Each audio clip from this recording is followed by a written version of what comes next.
Olá, boa tarde, pessoal. Tudo bem?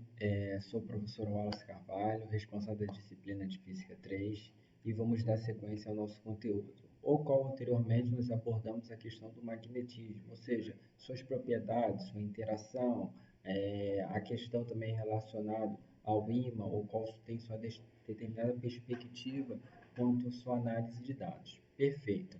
Agora vamos falar um pouquinho dessa força magnética e essa interação. A gente vai analisar ela através de dados, beleza? Então vamos lá. A força magnética ela possui características bem distintas da força elétrica. Por quê?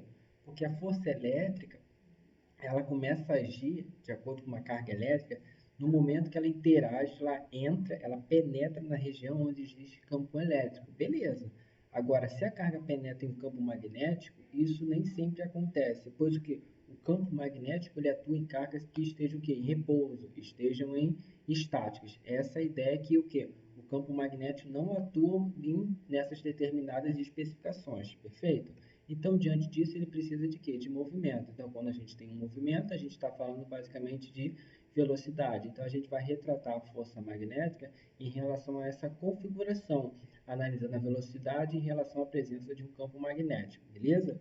E como é que a gente encontra? Através de determinadas variáveis. Primeiramente, a carga que vai estar inserida nesse campo magnético, a velocidade e o próprio campo magnético.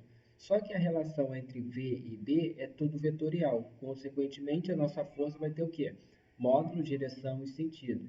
Então, quando a gente faz a multiplicação vetorialmente, basicamente a gente está falando de quê? Nossos versores I, J, K. Por exemplo, se eu tenho um V que tem determinado valor 10J, 10I, desculpa, e o B tem é, um valor de 5J, então eu vou ter o quê? Uma multiplicação vetorialmente I vezes J, que vai dar o nosso K.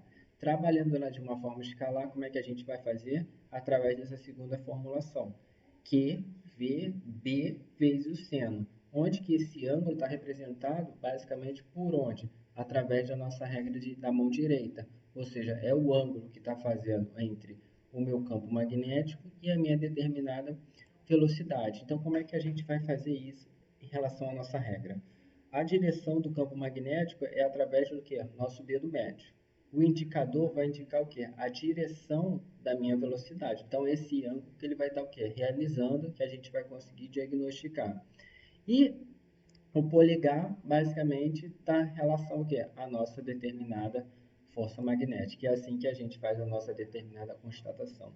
Dentro disso, nós temos que analisar se ela está entrando ou se ela vai estar saindo. Por exemplo, vai ter determinadas denotações. A gente vai ter uma bolinha com ponto, ou seja, pode ser saindo. Uma bolinha com um X, ela vai estar representada o quê? Entrando. Então, por exemplo, aqui ela está entrando. Agora, se a gente faz o inverso, ela está o quê? Saindo. Então, são essas constatações através da nossa regra da mão direita. Então, eu vou dar em determinadas situações, os cases, por exemplo. Às vezes, a direção e a velocidade do campo pode ser a mesma. Então, por exemplo, eu tenho a minha velocidade e o campo está na mesma direção. Então, consequentemente, ele vai fazer o quê? Não vai ter um ângulo entre eles. O ângulo vai ser o quê? Vai ser zero. Consequentemente, a força que vai estar atuando nessa circunstância vai ser zero, a nossa força magnética.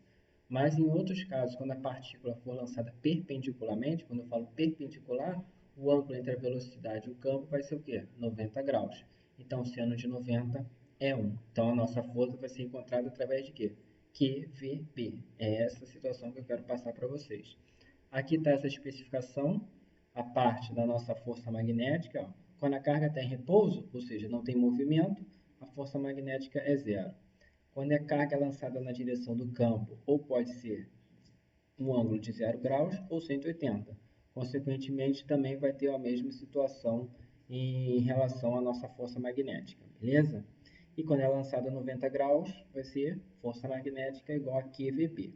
Agora, uma outra situação é em relação ao cálculo. Por exemplo, quando essa partícula descrever uma circunferência, descrever um determinado raio, a gente está tendo que a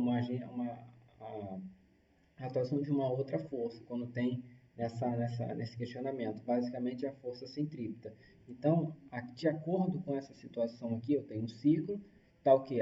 O campo magnético está entrando, o nosso B, e nós temos o que? A nossa velocidade e a força magnética apontando para o centro. Então, a força magnética vai ser igual à força centrípeta. Qual é a fórmula da força centrípeta? mv ao quadrado sobre r. Então, a gente iguala essas forças e a gente consegue encontrar quem? O raio. O raio vai ser expresso por quem? A massa vezes a velocidade dividido pela carga multiplicado pelo meu campo. Então, esse case aqui nós conseguimos retratar o nosso raio, perfeito? E outra situação que a gente pode encontrar, já que ele está descrevendo uma circunferência, está fazendo um determinado movimento circular, a gente consegue encontrar a velocidade angular, que é o nosso ômega, que é a relação V por R. Como a gente já tem o R, fazemos a substituição e encontramos a velocidade angular dessa determinada partícula inserida num determinado campo magnético.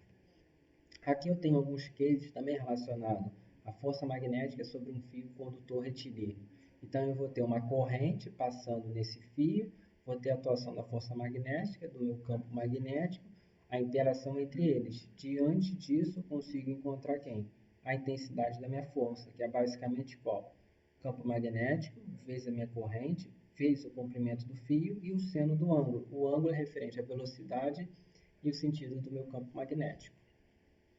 Outra situação também é o campo magnético ao redor de um fio condutor. Então, aqui eu tenho a determinada circunferência através desse fio. Como é que a gente encontra o campo magnético, o meu B?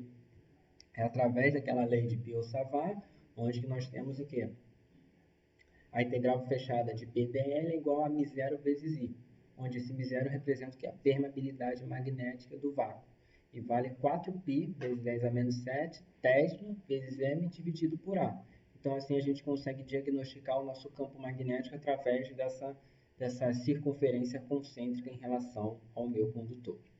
E nós temos também em relação à espira circular. Então, a espira circular é o mesmo questionamento, só que o campo magnético que vai estar nessa intensidade vai ser referente ao quê? μ0i dividido por 2r, onde esse r representa o meu raio. Então, essas foram as situações em relação a uma determinada constatação.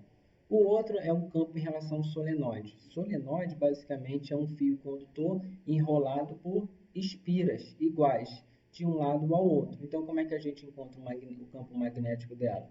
É o P igual a μ0 vezes o N multiplicado por I dividido pelo comprimento, onde esse N é referente ao que? A quantidade de quê? De espiras nessa quantidade de voltas, vamos dizer assim, dessas espiras em determinado fio condutor. Então, são esses campos magnéticos principais que eu estou adiantando da nossa interação do campo magnético. Agora, vamos por algumas situações aqui, alguns exemplos. Suponha que uma carga elétrica de 4 microcoulombs seja lançada em um campo magnético uniforme, de 8 Tesla.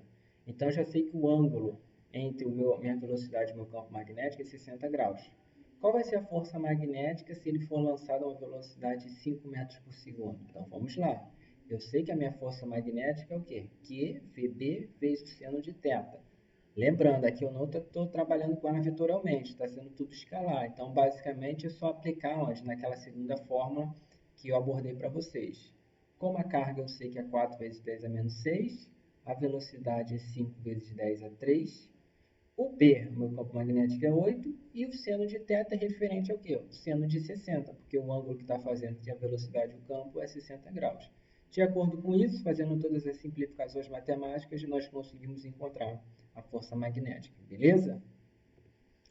Segunda questão. Imagine agora que 0,12 newton seja a força que atua sobre uma carga elétrica com carga resultante de 6 microcoulombs e tem um campo magnético de 5 Tesla. Eu quero encontrar a velocidade sabendo que o ângulo entre V e B é 30 graus. Não estou tratando ela vetorialmente, então é só pegar aquela conceituação anterior da força magnética, só que aqui eu estou dando o valor dessa força, diferentemente da outra enunciado, e eu encontro aqui a minha determinada velocidade nesse panorama. Então, primeiro, vou deixar meu 0,12 aqui, e aqui eu faço toda a multiplicação. Seno de 30, que é 0,5, multiplicado por 5 vezes 10 vezes 6 vezes 10 a menos 6. Então, eu consigo encontrar que a minha velocidade é o quê? 8.000 metros por segundo. Agora, eu tenho outro case, outro exemplo. Eu tenho um fio condutor retilíneo que tem um comprimento de 16 metros, uma corrente que passa nele é 0,5 ampere, eu tenho um campo magnético que é 0,25 Tesla. Eu quero encontrar o módulo da força magnética exercido que sobre o fio. Então vamos lá, a gente tem um fio passando e eu quero encontrar essa força. Então lembra que eu já mencionei para vocês qual é a força magnética em um fio? Então entra o cenário de quem? Da corrente variando em relação ao meu tempo. Então o campo magnético é 0,25, a corrente é 0,5, o comprimento desse fio é 16.